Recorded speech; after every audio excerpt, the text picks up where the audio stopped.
RG Kar medical college के पूर्व principal Sandeep Ghosh से सीबीआई रोज पूछताछ कर रही है। घंटों पूछताछ हो रही है, लेकिन अभी तक गिरफ्तारी नहीं हुई है। ये तो पहले कलकत्ता हाईकोर्ट और फिर सुप्रीम कोर्ट की कड़ी फटकार के बाद संदीप घोष पर थोड़ा एक्शन जो है वो तेज होता हुआ दिखा है। नहीं तो जिस दिन वो बलात्कार और हत्या वाली दिल दहला देने वाली घटना हुई थी, उस दिन तो लीपापोती ही चल रही थी। इतना ही नहीं, प्रिंसिपल पर पश्चिम बंगाल की ममता सरकार की मेहरबानी भी दिखी है।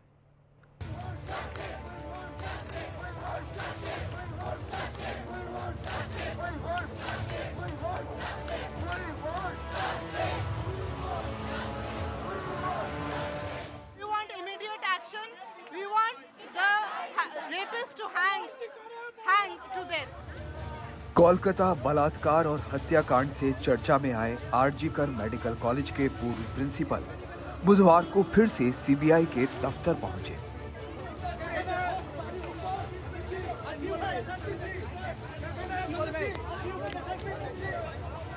जिस अस्पताल में एक ट्रेनी डॉक्टर से बलात्कार और हत्या हुई, उस अस्पताल के प्रिंसिपल पर शुरुआती दिनों में काफी मेहरबानी दिखी, लेकिन अब सीबीआई के शिकंजे में फंसे हैं।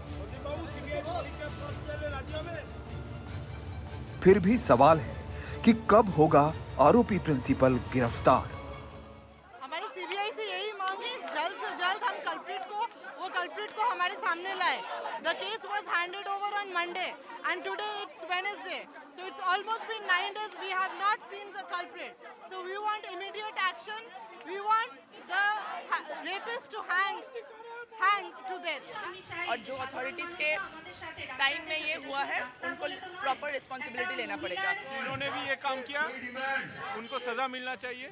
जिसने भी ये पाप किया है उनको पकड़ा जाए, ठीक है, कड़ी से कड़ा सजा मिले।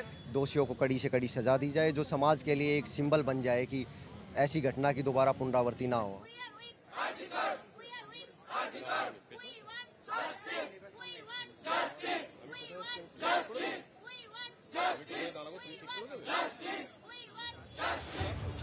कोलकाता कांड को 12 दिन हो गए।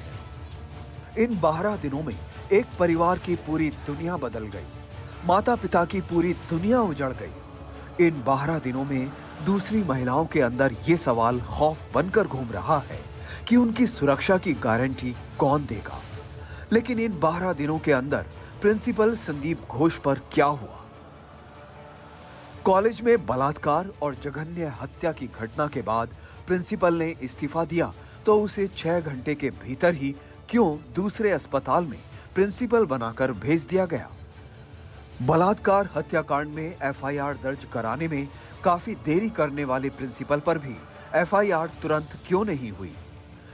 पश्चिम बंगाल के मुख्यमंत्री ममता बनर्जी और उनके भतीजे अभिषेक बनर्जी के मुंह से प्रिंसिपल को लेकर एक शब्द तक नहीं निकला। आखिर क्यों? और टीएमसी में ही जिन नेताओं ने अस्पताल प्रशासन पर सवाल उठाए, उन पर कार्रवाई क्यों की गई?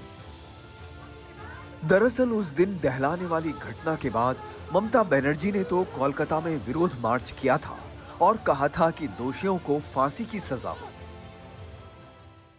आरजीकर अस्पताल की घटना के अभियुक्त को फांसी की सजा मिले। बांग्लादेश की तरह यहाँ मेरी सरकार भी गिराने की कोशिश चल रही है। मुझे सत्ता का कोई लालच नहीं है। इस घटना पर सीपीएम और भाजपा राजनीति कर रही है।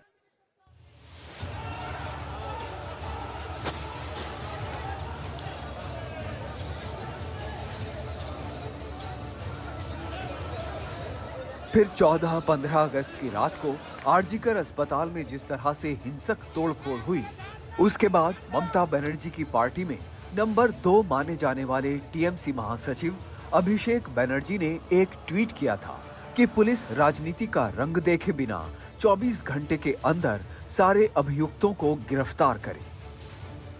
लेकिन इस घटना के एक हफ्ते बाद तक नील बटे सन्नाटा दिख रहा है। ममता भी चुप, अभिषेक भी चुप। तो सवाल है कि किस लिए चुप है? इस बीच उनकी पार्टी के अंदर ही राज्यसभा सांसद सुखेंदु शेखर रॉय और पूर्व सांसद शांतनु सेन ने जब कुछ तल्ख टिप्पणियां की, तो उनके खिलाफ ही कार्रवाई होने लगी। जहां रॉय को कोलकाता पुलिस ने विवादित ट्वीट के नाम पर सम्मन भेज दिया, तो वहीं सेन को प्रवक्ता के पद से हटा दिया गया। अगर ममता बनर्जी और अभिषेक बनर्जी गुनहगारों पर चुप्पी साध लेते हैं, लेकिन उनकी ही पार्टी के नेताओं पर कार्रवाई हो जाती है, तो शंका और गहरी हो जाती है। पहले तो कोलकाता हाई कोर्ट ने संदीप घोष के तबादले के 24 घंटे के भीतर ही उनको लंबी छुट्टी पर भेजकर बता दिया कि न्याय के सामने सत्ता की अंधेर नहीं चलेगी। इस आक्रोश की आहट सुप्रीम कोर्ट में भी सुनाई पड़ी। मंगलवार को सुप्रीम कोर्ट ने आरजीकर अस्पताल को सवालों के कटघरे में खड़ा कर दिया। सुप्रीम कोर्ट के मुख्य न्यायाधीश न्यायमूर्ति डीवाई चंद्रचूड़ की फटकार के बाद सवाल उठ रहे हैं कि आखिर प्रिंसिपल संदीप घोष ने हत्या को आत्महत्या बताने की जल्दबाजी क्यों की? पीड़ित परिवार को जानकारी देने में देरी क्यों की? कॉलेज के प्रिंसिपल संदीप घोष ने एफआईआर दर्ज करने में देर क्यों की? जब वहां पीड़िता के माता पिता नहीं थे, तो क्या ये अस्पताल प्रशासन की जिम्मेदारी नहीं थी कि वो एफआईआर दर्ज कराए? महिला डॉक्टर का शव माता पिता को देर से क्यों सौंपा गया? क्राइम सीन को सील क्यों नहीं किया गया और वहां पर कैसे कई लोग पहुंच गए? घटनास्थल सबूत सुरक्षित क्यों नहीं रखा? सुप्रीम कोर्ट के ये सवाल अस्पताल की भूमिका को सवालों के घेरे में ले आते हैं। कई सारे सवाल है कि सुबह की घटना शाम में रात को किस तरीके से हुआ, कि पहला एफआईआर जो है रिपोर्ट हुआ तो पुलिस ने क्यों रिपोर्ट किया, विक्टिम्स के फैमिली की तरफ से या किसी मेडिकल स्टाफ ने क्यों नहीं किया। तो इस तरीके के कई सारे सवाल जो है प्रोसीडिंग के दौरान लिए गए। सिक्योरिटी से रिलेटेड चीजें की हैं, एफआईआर पे फटकार लगाया है, प्रिंसिपल के ट्रांसफर पे फटकार लगाया है।